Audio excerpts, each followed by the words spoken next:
Wassail, beautiful people. I've been to the spring. I've washed and drunk and filled my bottles. And I thought I would come down to the Tholos, which is the hill of Athena Pronaia, which means the enclosed circular temple of Athena before, the one before. But interestingly, when I was spelling in Pronaia, spell checker changed the spelling, and it's to be in the opposite state of paranoia, where you believe the entire world is conspiring for your good. So that's fascinating. As I was walking here, I decided to just allow my thoughts to be the rod for where I walked. And rather interestingly, when I thought about coming here today before any coaches arrive, all the cicadas went completely still, like I entered into the world conspiring on my behalf. So I don't know whether to walk you over there and show you it. No, let's go down the path and let's approach it from ground level. So we're coming down a hill. Just show you the mountains above. So Delphi is up that way. And as I say, we're heading down to Athena. So goddess Athena, Athena frequency, part of the oracular magic. May we please enter your space, connect with you, seek your advice. Interesting. There's a series of flying ants. It must be a flying ant day here. And they're crossing over the whole path, running all the way down. Let me show you them.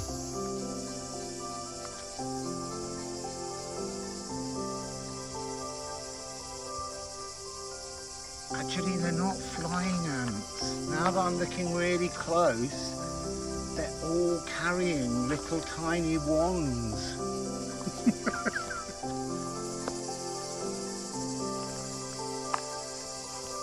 Again, the sheer volume of the cicadas has dropped.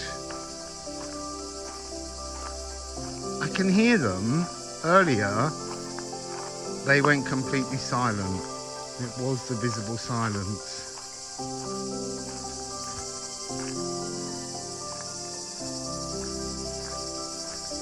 Again here, a gully for water. The crossing of water is so sacred. I'm being instructed. I've made a path from the sacred spring water, and I have to step over the water to enter the right state.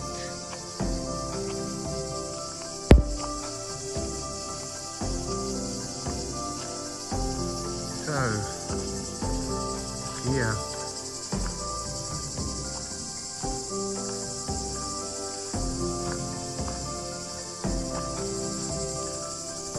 Oh, and again, I have to do another path of water.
So I set up my iPad to record, and I was about to sing to the oracle when the UNESCO police told me that narration is forbidden. I said, I'm not narrating, I'm singing. She said, you have to have permission to sing. I have been trying for hours, there's something about hours, to record the ending of this video. There's a stankness going on again today. Testing my resolve, seeing if I can come up with solutions. Test me all you like, I'm not bothered.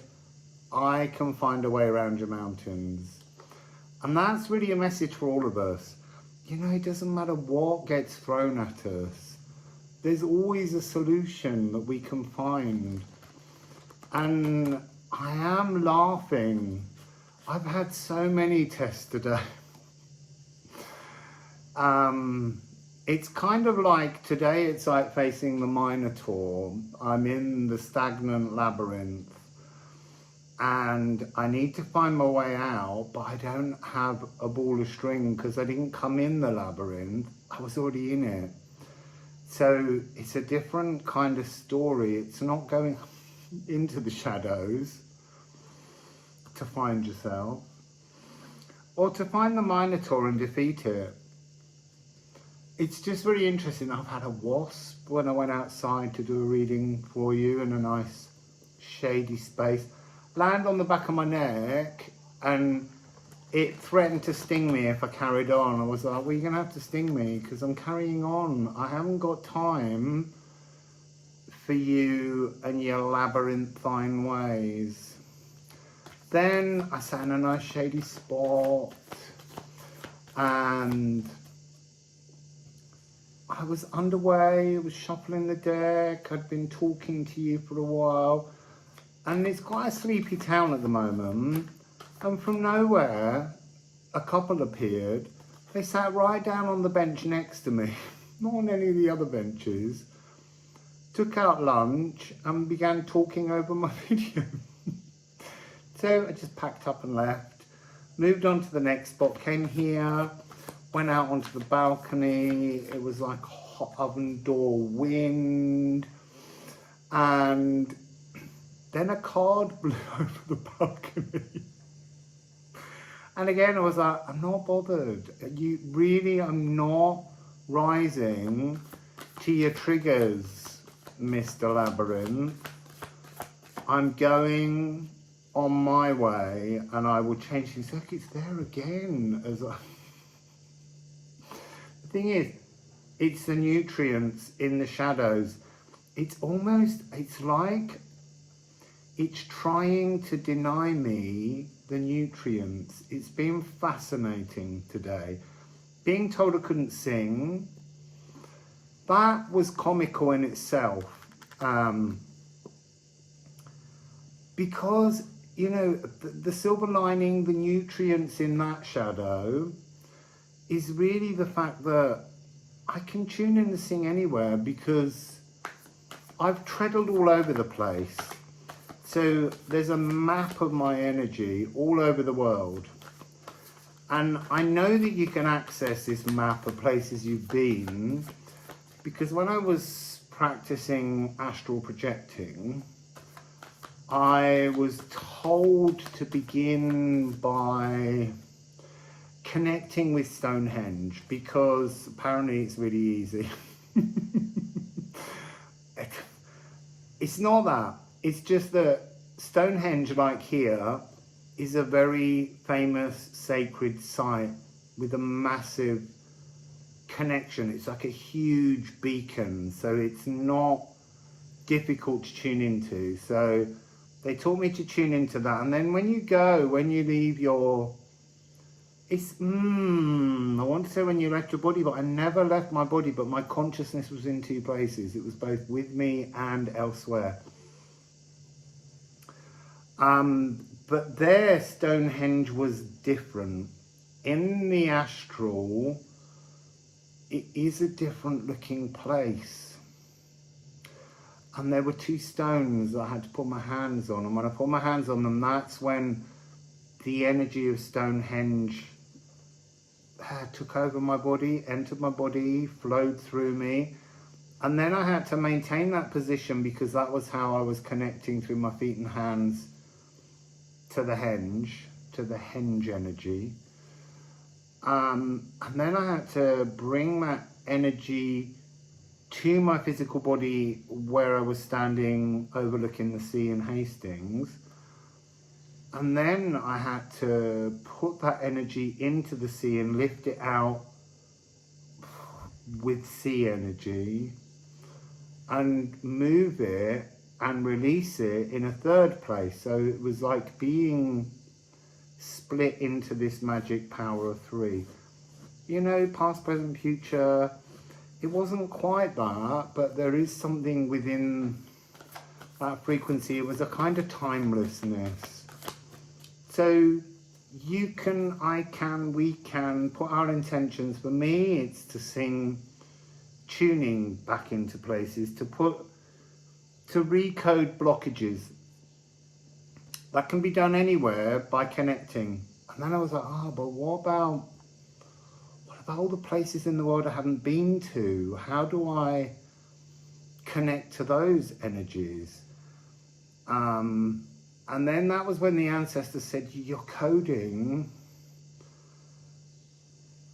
has the frequencies of all places in your distant past. And I was sort of like, that's amazing to sort of be the current peak of an ancestral line so that you can achieve something through the connection of all the wonderful things that your ancestors did. Because we do always focus on the kind of traumas of ancestors, but ancestors also lived and loved and laughed. And that's an important energy to remember when utilizing this connection. But then there was an additional layer, which is like, there's a kind of consciousness DNA that connects you to the timelessness of all your lives throughout everything, dimensions, galaxies, spaces, all the things you've been and will be and are. Because ultimately what they're trying to say is that when we put the best intentions into the world around us and the greater cosmic whole, we are one with everything. And there was a lot of reaching to dimensional galaxies, beings that had their time and passed and were lost, and frequencies of beings that have different levels of consciousness, dimensional access, and knowing that actually we all have that to everywhere, but we're limited in our understanding of it because we are currently an earth seed and we are seeded on earth. But there's another part of us right now that's being and has been and is all those other frequencies, as well as being in that elven ring light, singing love to structure everything in the physical world. So then there was this connection to lots of the kind of distorted frequencies, I'm sorry to say, to do with starseed energies. You know, there's a lot of online info that is just dodgy. So, you know, we are all starseeds. We have all done these things, but the starseed philosophy is creaking at the seams, needs looking at. You know, when you read things, you know, I don't know, Lyran's one of the oldest souls. You know, that's the same as when we say Pisces is one of the oldest souls. It's baloney. It's not true. We're all as old as each other. We all began with creation when source separated. So there's something about spiritual snobbery that's coming in. Not spiritual egotism, but spiritual snobbery. We're all capable of everything. It's just that for some people, their current earth seed life doesn't need a spiritual dimension. It's sometimes just about living. And we have to accept and appreciate that and not make judgments. That's the snobbery part. Is we make judgments of others. So is there going to be a... This is where it all goes wrong. Card will blow away, or... It was really interesting. In one, the cockerel started crowing and it was gorgeous. I was like, we're going to do this now. We're going to get through this. Then...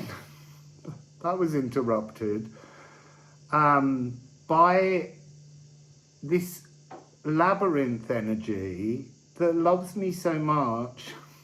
It loves us all so much, it doesn't want to let us go. It's like the smother parent. It's like, I can do this alone, and once I'm alone, then I can choose who I want to merge with. You've just merged with me because you do that. So, this labyrinth energy came in and it took away my mind, it took away my thoughts, it distorted things. So I started again because I couldn't talk. And then when I started the video again, the cockerel outside could no longer do the full cock-a-doodle do. It could just keep going, like its voice had been taken away. It's been a funny day of dancing between the silence of the cicadas that was very visible, and then the noise of the labyrinth. But also, the cicadas are also acting as a kind of psychic protection for sacred space. It's been a very, very interesting day. And as I say, it doesn't matter what gets thrown. I knew that. On the floor. It doesn't matter what gets thrown at me. I am maintaining my joviality. Thanks to Zeus, Jupiter, the bringer of joy. Not giving me another card now. Let's find out what this one on the floor is. Well, this card came out in one of the readings I was doing that was quite long before it all went pear-shaped. So it's health, restore. You see, and it's coming with a different message. So it's like, look, the card talks about how our bacteria is in a holobiont relationship with us. So, you know, our body belongs to our bacteria. And then, sorry, there's so much coming through. That's what's also been difficult. The channeling is so clear, but it's like the energy of the labyrinth is trying to twist it so that I can't share it. So, your bacteria owns your body, and your bacteria is what holds us to linear time. When we don't have bacteria, we are freely spiritual, and anything we think about materializes instantly. So they're talking about how humankind is like one of the holobiont bacterial colonies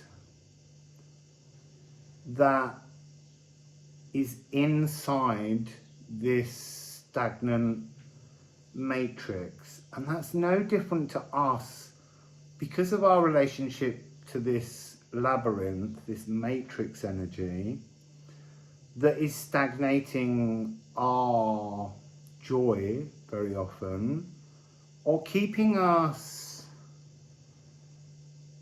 slightly asleep to things. That's why our bodies have the same relation, or we have the same relationship to our biome. It's doing it again. It's trying really hard. I'm having thoughts and I can't convert them into words, and I'm not having it. So in that, and that's what it really didn't want me to say, was the energy coming through is that there's an other labyrinth that has no walls. So it's like currently we're in Asgard, and the other place is Vanaheimir. You know, the energy of a world without borders, without confinements, free from the cage.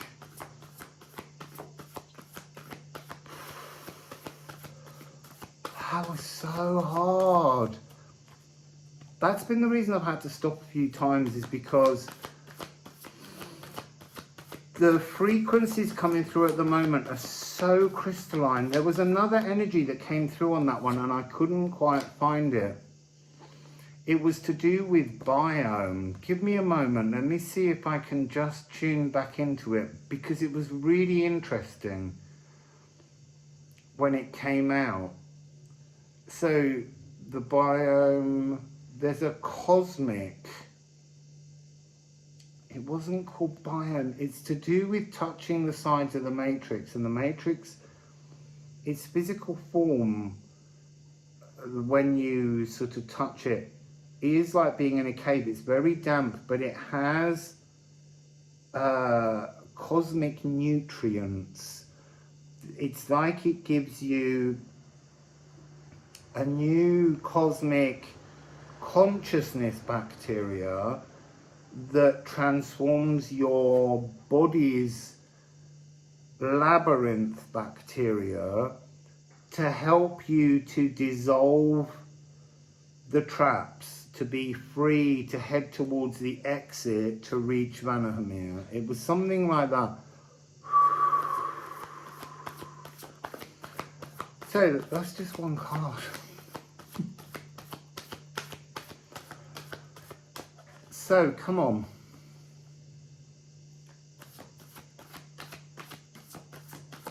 It would be nice to get this done. I might have to have a sip of sacred water.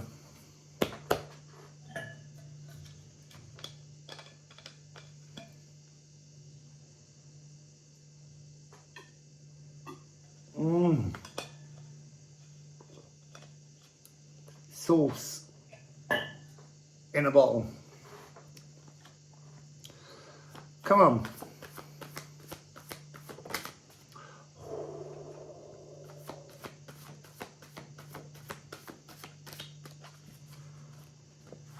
That is Vanaheimir. It's never been that before, interestingly. Not even in any part of the process of building this. But it is, it's like Vanaheimir, the freedom, the borderless world. You know, some people might call it the 5D. There's so many different words for things, but this is emotionally rich. So it's the gateway out, it's the exit door from the stagnant labyrinth, which is Urva's realm. It is the Swelgeness. So it says Temple Gate, created by us. Unpick the past threaded traumas clogging your previous future pathways. I'd really like that cockerel to be able to sing a full cock-a-doodle-doo, because it's still stuck. there's something going on today within the world where the interplay between Vanaheimir and Asgard, or the freedom and the labyrinth, that just keeps flipping in moments, and it's really noticeable. So, re-sow the tales of woe entangled around you, stopping you stepping into the unembroidered now. You see, there's a freedom to stepping out of the labyrinth, being in Vanaheimir, being in that frequency of freedom.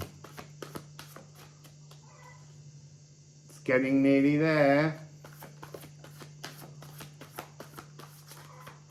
I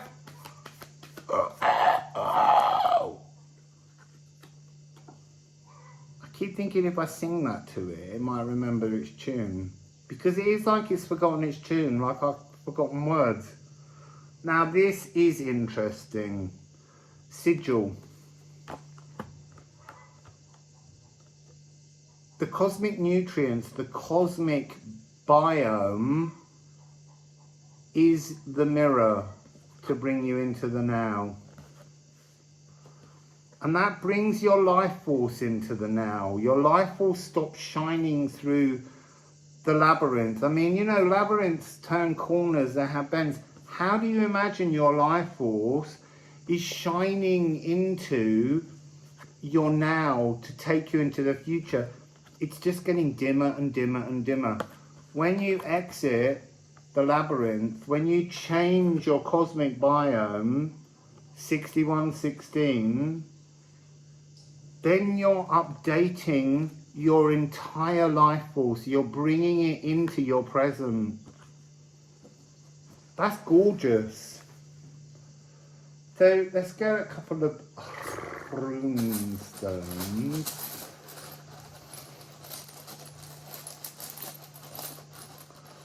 I used to lie down in Alexandra Park back in the day.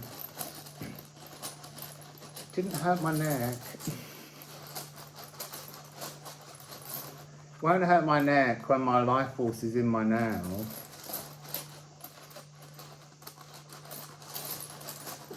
So, can we please have some ceramics?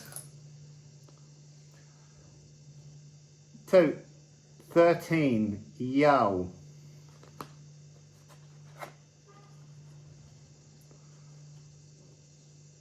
It's talking about a choice to live yourself in your truth, which will upgrade and restore your health, or remain living your labyrinthine truth. Neither's wrong, that's the point. It's just a different frequency. You have a choice to live. We all have a choice to live in the version of life that we want. It's not for us to go knocking on people's foreheads to try and wake them up. Just concern yourself with your own choices.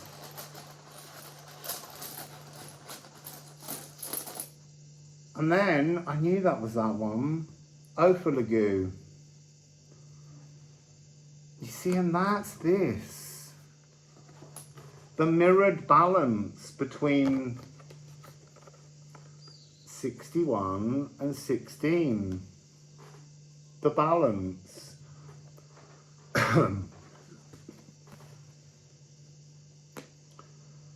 And that is 63, which is part of the Tesla code. And then one more. What have we got? Wake up. It's awaken. Waken. But it is waken your life force.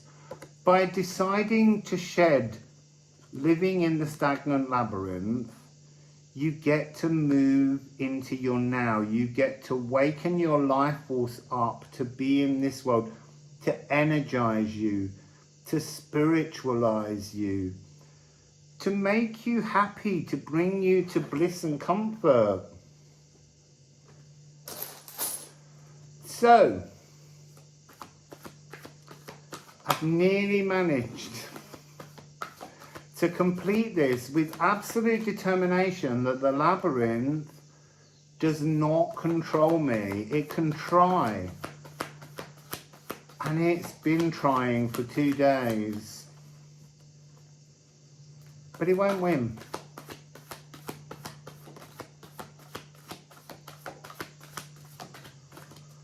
See, I don't want that one, even though I do, but it didn't fall out trying. What has fallen out is Phoenix forming.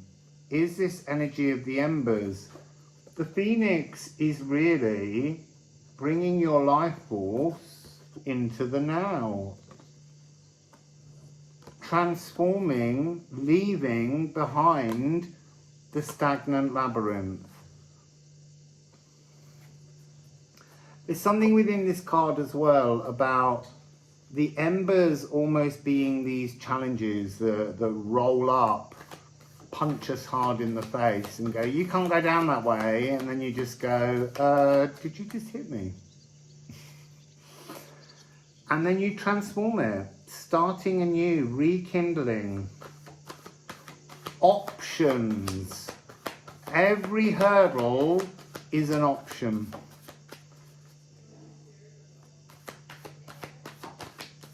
Seeing that water one has also turned over but not fallen. And solar eclipse. But we do have Leo.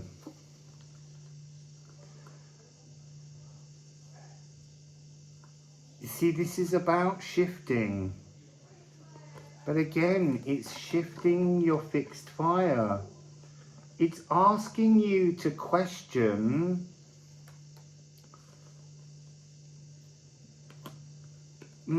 so again, it's that notion of what fits your box. It's asking you to question outside your box. But when you go outside your box, throw the box away. We keep getting that message. You will never move forwards. Oh, so they're showing me, this is really weird. They're showing me this symbol. This is like the box. It's very rigid. It's the pokey stick, the poker, poking into the embers. And if you smelt, if you transform, you can make this into something much more fluid. So it's about bringing fluidity to rigidity.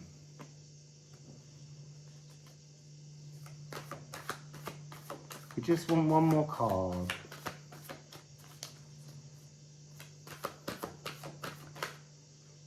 Well, there's another 2 turned over, or 3. Lunar eclipse. And a few others. I don't need to name them because we're not reading them. I'm not going to take those because they sputtered. I'm not even going to look at what they are. I know one of them was Dragon's Blood. Oh, come on now. So, it's interesting, one has fallen face down in the deck. The other 2, I'm going to read that one last. So, the other 2 are Dark Moon, Lilith and Sagittarius. Interesting, your personal power lies in the mutability of your heart.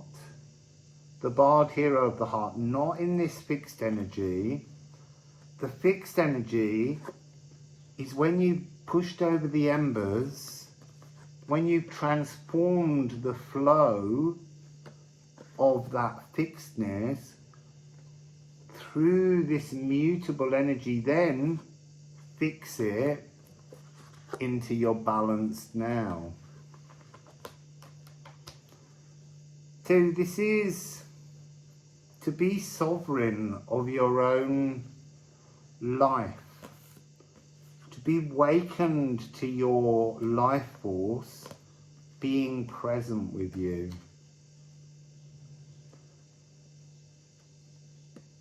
To quantumly entangle yourself. I see, I'm getting a really interesting energy of like an old you falling away and you growing into this elongated, elven connected self with a completely new frequency. And this is 9-9. Very, very powerful. Bravery inspired through love.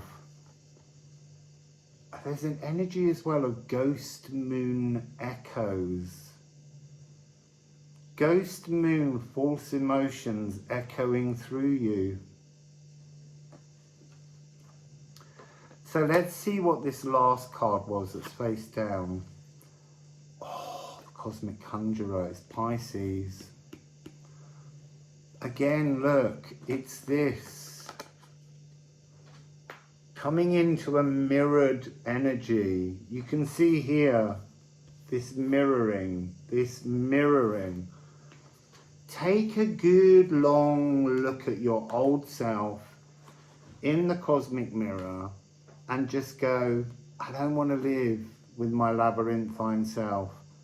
I want to go live in the freedom of my Vanahamir.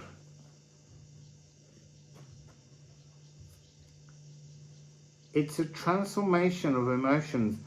It's a projection of your better truth. I think there's more that will be unlocked, but it's to alter.